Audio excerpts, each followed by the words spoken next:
Orang Bedui itu kalau ngaji sama Nabi itu lebih unik timbang yang soleh, timbang yang pinter. Sehingga banyak ilmu itu ditemukan dari orang Bedui. Karena cara berpikir itu aneh. Kalau orang soleh, orang waras kan berpikirnya ada aneh, standar. Jadi orang Bedui itu aneh. Pernah suatu saat Rasulullah itu khutbah cerita kiamat. Wah, dahsyatnya kiamat kayak apa? Semua orang diam nangis semua. Orang Bedui enggak, lebih cerdas. Ini Nabi itu aneh. Cerita kiamat kalau ada tanggalnya ini gimana? Orang nangis semua karena dahsyatnya kiamat kayak gitu. Bumi dihancurkan, wus. Pantas sudah nangis dewi-dewi. Ya ono sing nangis pabrik banyune macam-macam ya. Ini kalau kiamat gimana ini perjalanan air kemasan saya kan orang mikir. Mikir dewi-dewi gitu. Tapi ini enggak. Orang Bedui cara berpikir tuh enggak. Malah ya Rasulullah, mata sa'ah. Engkau itu cerita kiamat tapi enggak jelas tanggalnya. Kalau cerita kiamat ya harus jelas dong kapannya. Jadi unik. Jadi cara berpikir sahabat kaget semua loh. Kaget. Karena gak kepikiran. Nabi a'radu anhu, a'radu itu mengabaikan. Banyak sahabat yang menganalisis lam yasma' kan. Nabi memang gak dengar sehingga mengabaikan. Ada yang analisis lagi sami'a wa kariha. Sebenarnya Nabi dengar cuma gak berkenan karena tengah-tengahnya khutbah kok tanya. Tapi si Arabi ini cerdas. Masuk akal kan? Misalnya mau pilihan presiden, orang mesti tanya kapan kan gitu. Ya kan? Mau ganti presiden atau ganti bupati, takarannya orang kan kapan? Kayak Mas Akom jadi wali ndak? Pertanyaannya kan kapan? Kalau jatuhnya kan sudah ya. Sehingga tanya, mata sa'ah ya Rasulullah. Lama-lama Nabi diangen-angen, bener juga orang ini. Saya cerita kiamat kok gak jelas kapannya. Ini Nabi menjawab.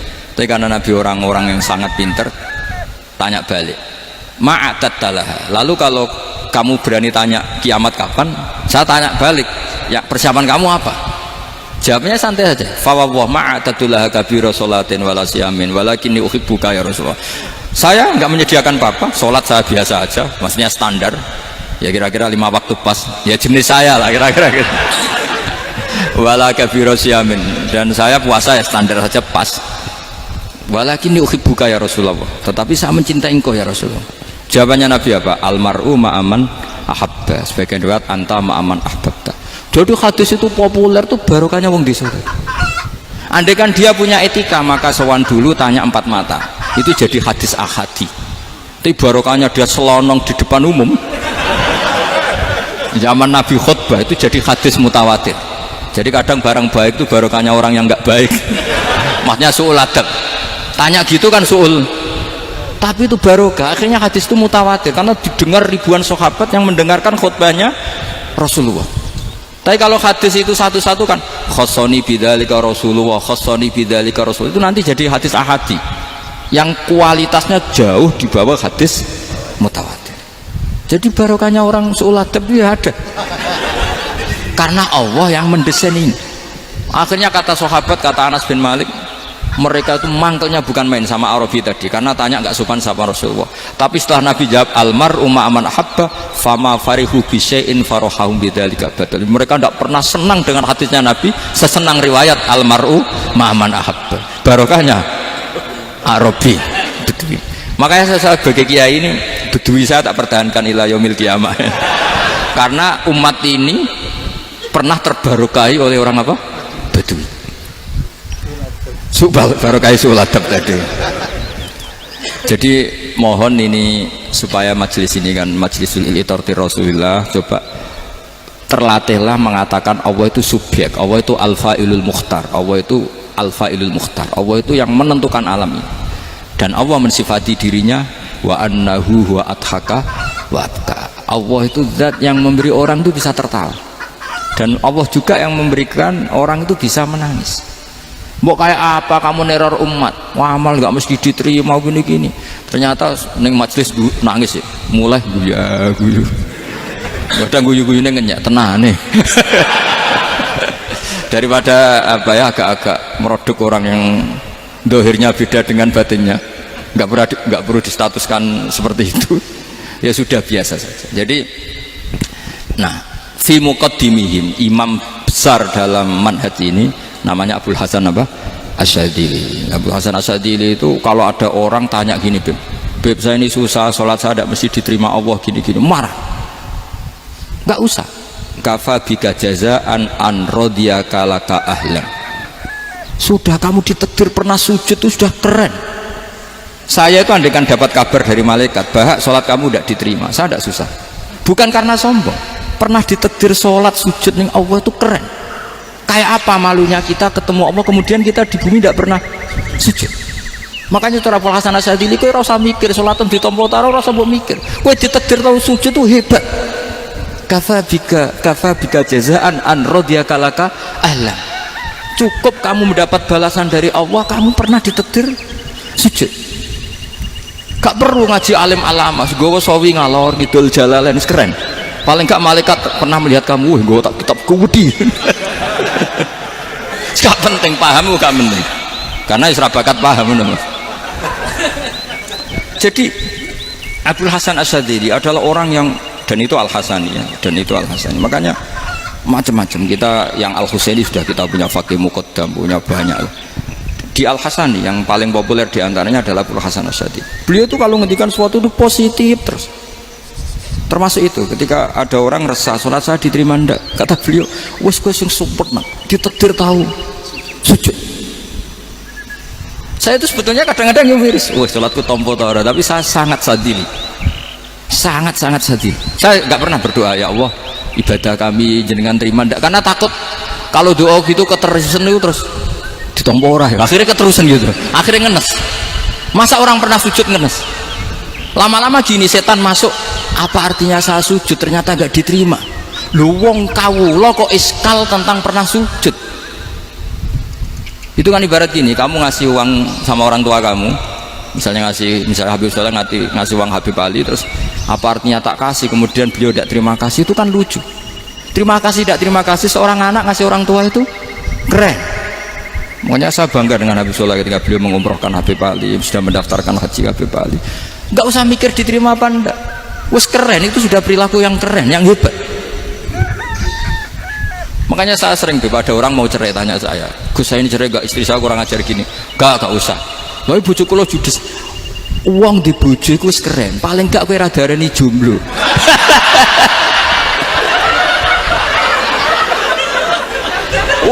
Diarani dudul ora enak. Wes luwe sabar di diarani dudul mek diarani bojo judes. Enak bojo judes cek gagah. Di bojo lah. Oh iya. Provokator itu. Jadi kafabika jazaan an radiyaka laka ahlan, sudah ditakdir pernah sujud itu sudah keren. Dulu ulama ala hadan nampak. Ulama dulu cara berpikir seperti itu. Makanya ulama dulu kalau nafsiri wasjud waqtarib sudah pernah sujud.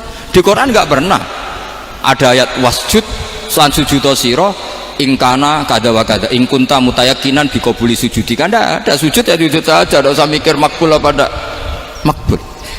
Sudah kalau sujud pasti waqtarib. Terus saya sebenarnya ya sebagai orang ya kadang wedi, sholatku ditompo ta ora. Tapi kalau keterusan nanti ada was-was yang mengatakan opo artine sholat. Lu tuh kan ngeri seorang hamba sing uripe ning bumine Allah kemudian menyoal pernah sholat hanya karena takut gak diterima. Itu kan geblek banget. Biasa jenis kiai yang di partai itu.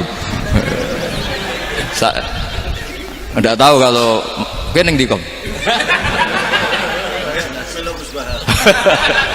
Sedih umat masa kamu gak ada keren blas.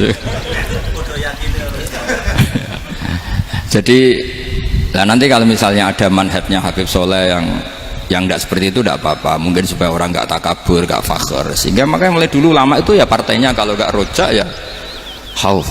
Nah saya ini yang jelas terang-terangan ikut partai rojak saja, Pak. Partai rojak karena banyak yang sudah di partai khauf, tapi saya rojak yang bil ilmi tadi. Makanya Sayyidina Umar radhiyallahu anhu itu yang namanya sama sujud, saya itu punya kitab Habib Soleh pernah tak tunjukin tulisan tangan saya, muji-muji sujud. Sayyidina Umar ketika ditusuk seorang gila itu Majusi ya, Abu Lu'lu' terkenalnya itu Hulamul Mughirah terkenalnya itu. Ditusuk, dia sahabat, beliau sahabat wali. Jadi nusuk Umar tuh kayak apa? Nusuk Mas Akom aja dosa besar, apalagi nusuk Umar. Itu ketika ditusuk, dia itu ya punya dendam, namanya manusia itu punya dendam. Maksudnya namanya orang kan mangkel sama yang nusuk. Kalau orang mangkel itu inginnya kan yang nusuk itu masuk neraka. Tapi apa kata Umar? Ngedikan gini, tanya pertama, yang nusuk saya siapa? Orang Majusi. Orang Majusi, Hulamul Mughirah. Alhamdulillah alladzi lam yaj'al maniyati biyadi rajulin lam yasjud laka sajdatan yuhaju biha indaka yaumal qiyamah. Saya itu senang Gusti, yang nusuk saya orang yang nggak pernah sujud sama jenengan. Jika kalau saya dendam supaya dia masuk neraka, saya nggak takut orang itu nuntut sama saya. Tapi kalau dia pernah sujud, pernah sholat, kemudian dia masuk neraka karena nusuk saya, kemudian dia berargumentasi, saya pernah sujud ya Allah, kenapa engkau masukkan neraka? Saya tidak berani jawab ya Allah, saking hormatnya sama yang namanya sujud. Jadi kamu dendamnya kesampaian, coro Jawa ya, dendam dengan tanda kutip ya, tidak makna semestinya. Jadi mangkel mbek sing nusuk, nak mlebu neraka pantes, wong ora tau sujud wae Gusti gitu. Tapi kalau pernah sujud, kemudian dia masuk neraka karena saya, bisa yuhajuni biha yaumal qiyamah. Jadi kayak apa sujud? Saya apa? Nabi itu kalau muji sujud sampai ngitkan wa hatta takuna sajdatul wahidatu khairan minad dunya wa ma fiha. Nanti kalau kamu di akhirat ketemu Allah, kenangan terbaik kita apa? Di dunia pernah sujud. Keren kan? Cara ning pondok wis tau bayar syariah lho. Cara sowan kiai tau ngampopi Mas. Wis go jajan nih. Nah tapi kadang syaitan itu masuk tadi. Apa artinya sujud gak mesti ditompo, apa artinya sowan Habib ngaturi ra mesti ditompo, ngaturi kiai. Akhirnya ada ketakutan. Nah kalau ketakutan ini berlebihan lama-lama, ma faidatus sujud. Wah itu sudah buruk sekali, wong hamba kok tanya ma faidatus sujud. Nah ini di pentingnya mazhab-mazhab Syadzili. Jadi saya ngaji agak-agak uraan wa amdan. Kalau ini watak sudah, bukan. Jadi uraan itu ada dua, ada yang amdan bismil ilm, ilmunya banyak terus milih manhaj. Insya Allah saya partai itu. Ada yang uraan bakat Mas. Ada ya? Ada apa banyak? Nah sebetulnya khauf juga gitu Bim. Ada khauf itu karena ilm. Ada Habib alim alama atau kiai alim alama, dia tahu masyarakat kalau ngikuti Gus Bak nanti jadi fakhr, kurang tawaduk, terus dia milih partai khauf. Lah yang buruk itu ada kiai yang milih khauf pancen dari awalnya sati cilik ya. Jenisnya wis sati. Jadi sebenarnya dia tidak cukup ilmunya nerangkan khauf, cuma jenisnya wis sati cilik. Wong ning omah lawang dikunci ono gludak-gludak, ono hantu putih. Jadi ya sama, yang bawa rojak bisa bawaan dablek, yang bawa khauf bisa saja bawaan ati cilik. Nah kita ingin yang bawa rojak ya bismil ilm, yang bawa khauf juga bismil ilm. Ya ono teh Mas wong sing ati gede, pegawene dua blek, tapi enggak bawaan rojak, memang bawaan dablek. Ada yang ati cilik tapi bawaan khauf. Jadi mengatakan khauf tapi sebetulnya bawaan ati cilik.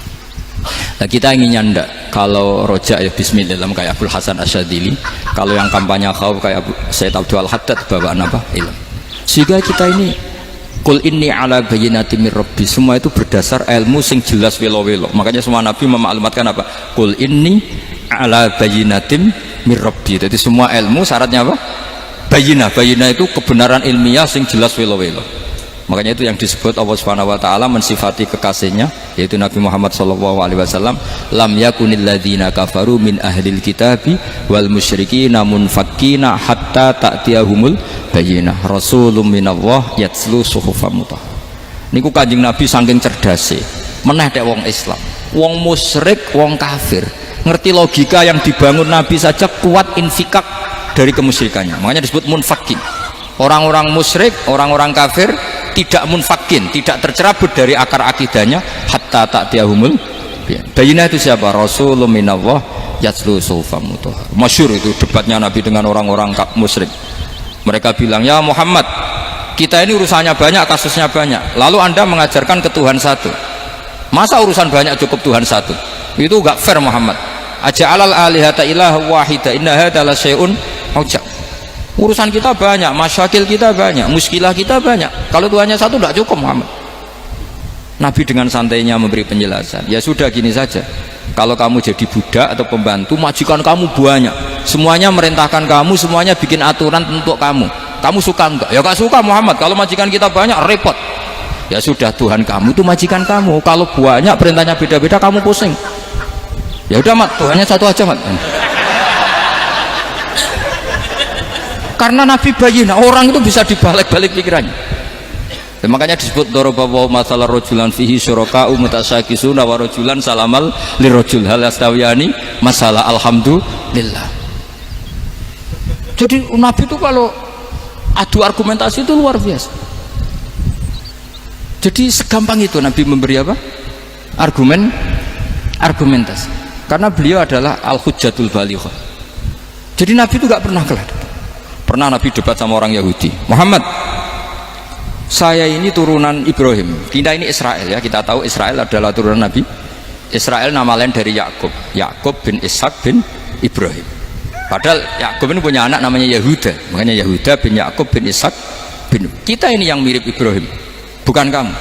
Tapi orang Yahudi itu nggak apal nasabnya, sehingga mereka bilang kita ini saking baiknya Ibrahim saja pengikut kita. Terus digojlok oleh Nabi, Ibrahim itu buyute Yahuda.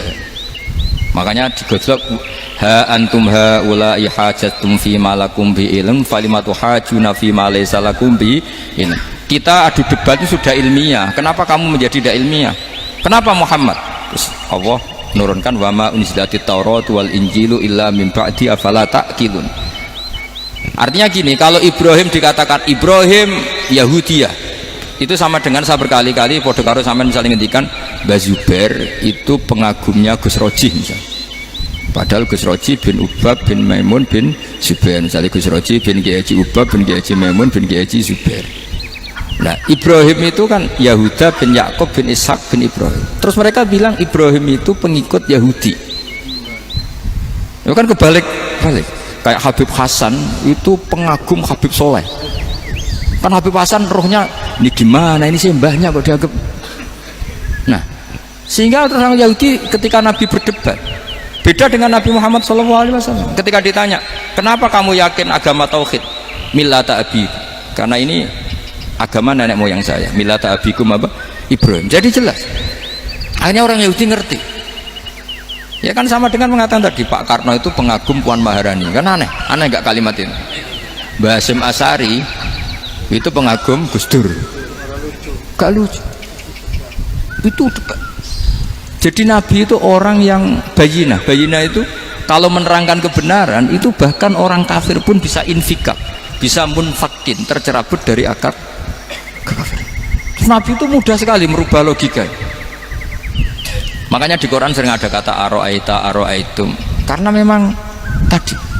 Nah saya mohon apapun pilihan anda rojak kayak Abdul Hasan Asy'adili tadi, ketika orang resah sujudnya diterima apa enggak, sholatnya diterima apa enggak, beliau bisa berargumentasi betapa pentingnya sujud. Wes aja kowe iku kawula, tahu sujud iku keren. Saman bayangkan betapa malunya kita kalau kita ketemu Allah kemudian di dunia enggak pernah. Lho paribasane kula mlebu swarga lah iku isin. Mlebu swarga tapi ning donya ora tahu. Isin. Sama seperti kowe di guru saurip-uripmu ora tahu salam templek wis. Kira-kira seperti meskipun salam templek ora penting. Ya ora penting to, misalnya soleh salam templek 50.000 duwe wis akeh ngono kan. Nak masakom penting kudu rokok. Itu bukan nilainya kok, betapa malunya kita. Saya dulu mau sarang, andai kan tidak pernah khidmah sama iya malu tenan sebagai apa? Santri. Makanya Sayyidina Umar ketika beliau dibunuh orang, itu pertanyaan pertama, dia pernah sujud enggak pernah. Andai kan dia pernah sujud, maka saya tidak berani masukkan dia masuk neraka. Takutnya dia protes sama Allah, ya Allah saya pernah sujud kenapa harus di neraka. Atau Umar ditanya Allah gini, Umar kue ridho wong sing tahu nyembah aku kemudian dia di neraka, kayak apa ya? Jadi makanya Umar ketika wafat ketika alhamdulillah alladzi lam yaj'al maniyati biyadi rajulin lam yasjud laka sajdah. Ya jadi saya mohon sekali jadi majelis ini sebuah majelis mubarak, caranya tauhidnya dibenarin ya, tauhidnya dibenarin. Jadi Allah itu adhaka wa abka, Allah itu al-hadi, Allah itu ar-razzaq. Sehingga menteri ekonomi mbok salah rumusillah wong tetep mangan. Mergo Allah itu ar-razzaq. Mbok negara dikelola keliru lah wong tetep mangan, wong Allah itu ar-razzaq. Kiai rada akeh sing di masalah. Tapi ya tetep agama ini jalan. Lho andai kan syaratnya agama ini bener, wah ya repot. Kowe iso bayangno masakom bener terus. Tapi agama ini berkali-kali coba di TV itu banyak nyun sewu, ada ustadz, ada kasus apa, ada kiai, kadang ada masalah hukum. Agama ini jatuh enggak masalah. Padahal di TV sudah dinasionalkan kan, ada kiai terlibat kasus hukum atau ustadz tertangkap karena melakukan apa itu. Tapi enggak ngefek karena agama ini bisifdillah wa biri ayatillah. Sama. Negara mana-mana kadang manajemen ekonominya enggak jelas, tapi masyarakat ya makan karena Allah Razzaq. Sama, aku kancanan Masako mengeluh tapi Allah adhaka, akhirnya iso guyu. Padahal orang untungnya blas kancanan dede. Tapi karena Allah itu adhaka. Nah kita dengan istri yang kita cintai, dengan keluarga kadang nangis. Karena Allah itu zat yang bisa memberi abka. Wa annahu wa adhaka wa abka. Terus wa annahu wa amata wa ahya. Kita tidak ingin mati. Wah ya mati saja karena kita objek. Nah, hidayah itu seperti itu. Allah al-hadi. Apa? Allah itu kayak apa Korea, negara ateis. Nggak kebayang di sana ada ngaji Aqidatul Awam, Mabadi' Fikih. Jadi sekarang banyak. Saya tuh kalau beli Aqidatul Awam kerdusan, kirimkan ke Korea. Sebelum saya ke Korea, karena sebagian santri saya di Jogja. Di sana ada ngaji Aqidatul Awam, ngaji Takrib. Bahkan saya di sana dilagokno sakduna fid dunya. Kayak apa Allah kalau ingin bikin hidayah? Karena Allah itu al-hadi. Wong Indonesia digerakno seneng duit. Bareng wis seneng duit mau apa? Korea. Setelah di Korea tersiksa karena nggak ada tempat sujud. Akhirnya urunan. Segampang itu kalau Allah menghendaki. Itu nggak dibenem MUI, nggak dibenem. Karena Allah al-hadi. Jadi saya mohon sekali tauhid ini dibenerin dulu. Allah tetap al-fa'ilul mukhtar, apa? Al-fa'ilul mukhtar, sehingga Allah mensifati dirinya adhaka. Mbok kamu bendung kayak apa, orang ngaji saya tetap guyu. Sekarang iso mbuli saya, oh Gus Bapak ngaji tidak guyu. Allah yang memberikan guyu kamu itu. Andai kan sesuai status kamu, kowe ora iso guyu. Utang akeh, jatuh tempo, bojo ora percaya. Gede-gede kayak paham. Ya jadi ini tak isetkan jenengan, saya ini tadi bawa kitab Fathur Rahman di Tolibi Ayat Al-Quran, mau tak kasihkan hadiah ke saya itu Umar Hafid sebagai penyempurna karena beliau sudah Al-Husaini. Semoga ini dapat barokahnya Al-Hasani. Ini dikarang oleh zurianya Abdus Salam bin Masis. Abdus Salam bin Masis adalah guru dari Abul Hasan apa? Asyadili. Jadi kita tahu Sahibul Hikam Ibnu Athaillah As-Sakandari muridnya Abul Abbas Al-Mursi. Beliau muridnya Abul Hasan Asyadili. Beliau muridnya Abdus Salam apa bin Masis. Yaitu alami zada ini min dzurriyyati Abdus Salam bin Masis. Jadi ini Al-Hasan. Jadi ini sudah klub karena mulai dulu ya tradisinya gitu, banyak sabaib ngaji barojak bafadol, nanti yang bafadol barojak yang ngaji Habib lagi, seperti sanadnya Soleh di Sarang ya, Soleh ngaji Bahmun, tapi Bahmun ngaji Sayyid Alawi Sadat ya, ngaji Sayyid Zaini Dahlan, nanti setelah Sayyid Zaini Dahlan ngaji Ajam lagi Usman Adim Yati. Jadi ya biasa mulai dulu silsilah ya seperti itu. Jadi seperti dulu Ibnu Abbas termasuk Qorobatul Rasulillah. Jadi dulu Qorobatul Rasulillah itu Bani Hasyim sama Bani Muttalib. Tapi kalau sekarang ya tentu para sadat, para habaib. Dulu biasa Ibnu Abbas ngaji ke Zaid bin Sabit. Itu Ibnu Abbas yang mencium tangannya Zaid bin Sabit. Tapi Zaid bin Sabit juga mencium tangannya Ibnu Abbas karena Qorobatul Rasulillah Shallallahu Alaihi Wasallam. Jadi saya mohon semuanya itu insaf bil ilm, ya, insaf bil ilm. Kayak tadi munfakina hatta ta'tiyahumul bayin. Jadi bayinnya itu orang yang